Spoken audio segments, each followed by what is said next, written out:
So in this video, I'm going to walk you through exactly how I overcame my crippling people-pleasing syndrome to become an online founder that has made over 90 grand in online sales by putting himself out there, taking sales calls, overcoming his imposter syndrome, and really operating like a person who doesn't fear that rejection or that judgment anymore. And in this video, if I can give you one specific promise, is I want to walk you through exactly how I got over my people-pleasing syndrome to make this amount of money so that you could potentially use that lesson to do the same for yourself. I grew up Asian, right? And in my culture, we were told not to take space. For example, when we were having dinner with other people and they were offering it to us, I was always told to take the cheapest thing possible in the menu so that I would not be a financial burden to the person who was buying me dinner. And when I grew up, I never really had a home, right? I was jumped around from country to country because of my father's job, and I never got good anchors. I never got good roots in a given country. And unfortunately, I also had to go through a period of bullying when I was around 11 and 12, which further degraded my self-esteem and my sense of self-worth. So since then, I've been going on a journey of recovery, so to say. And for the longest time, I thought that I was fully over my past traumas. I thought I'd gone over the bullying. I thought that I'd regained my confidence. But I quickly realized that in business, when I decided to launch my own solution online and start selling it to people, that I still had that trauma, right?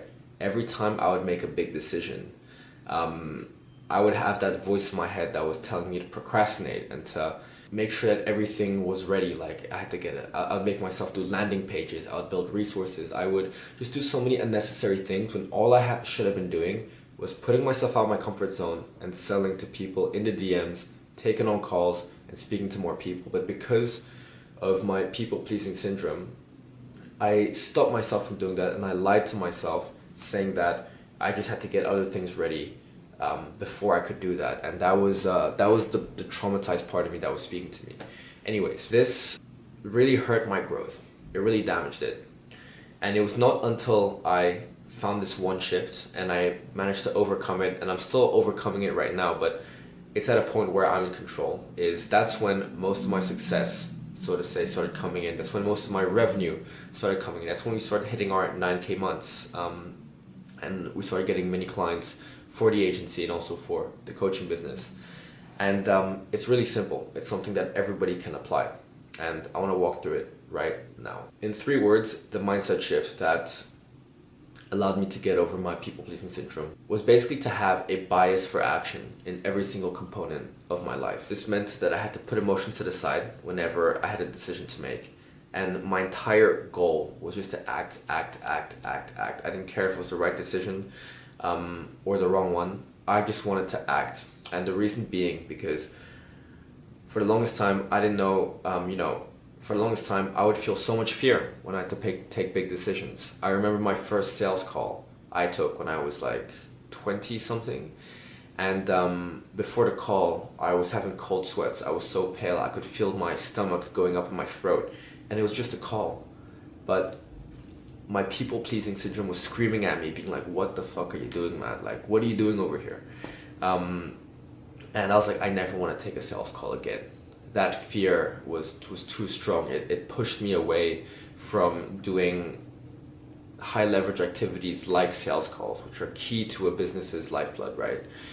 And the fear of doing things like taking sales calls and other activities was so big that I stopped myself from doing them. So it damaged my growth. It stopped me from becoming the entrepreneur I needed to be.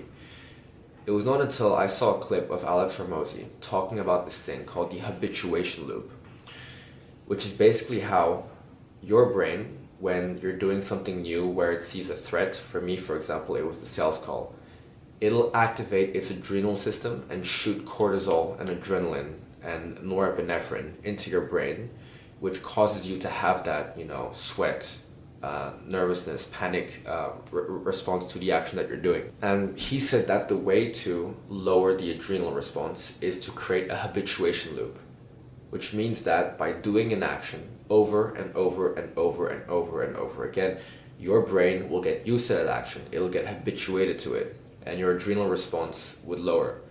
So this basically told me that the only thing I needed to do to get over my fear of rejection and sales calls and sales and cold calling was to just do it over and over and over and over again. There was no magic pill to it.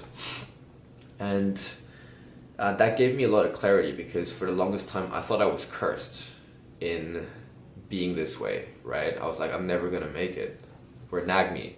And once I realized that, I knew that the only thing I had to do was act, and act fast, because every time I acted, I was creating a new loop in the habituation cycle that was lowering my adrenal response. I knew that every time I acted, every time I put in this input, I was taking a step further towards becoming the person that I deserve to be, the confident person, the person who didn't fear rejection.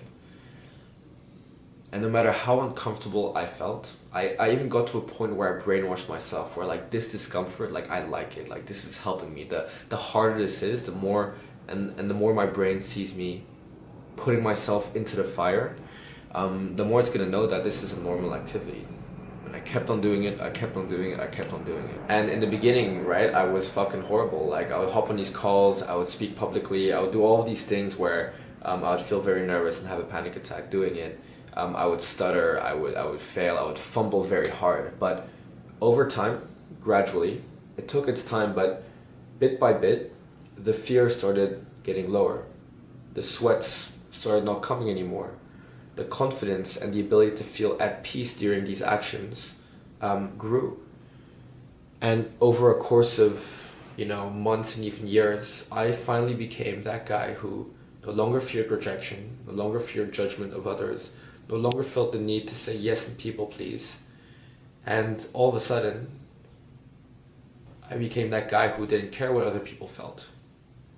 I became that guy who trusted only in himself.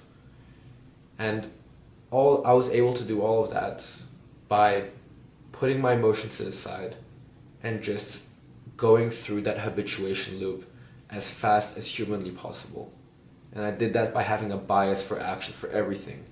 Whenever I had a decision to make, take action. Whenever a thought came to my mind, take action. I wouldn't dally around and be like, okay, let me do this afterwards. I would just take action. So if there's one thing that I can help you impart from this video, if you have people-pleasing syndrome, if you fear rejection, if you have that strong response when you hop on things like sales calls,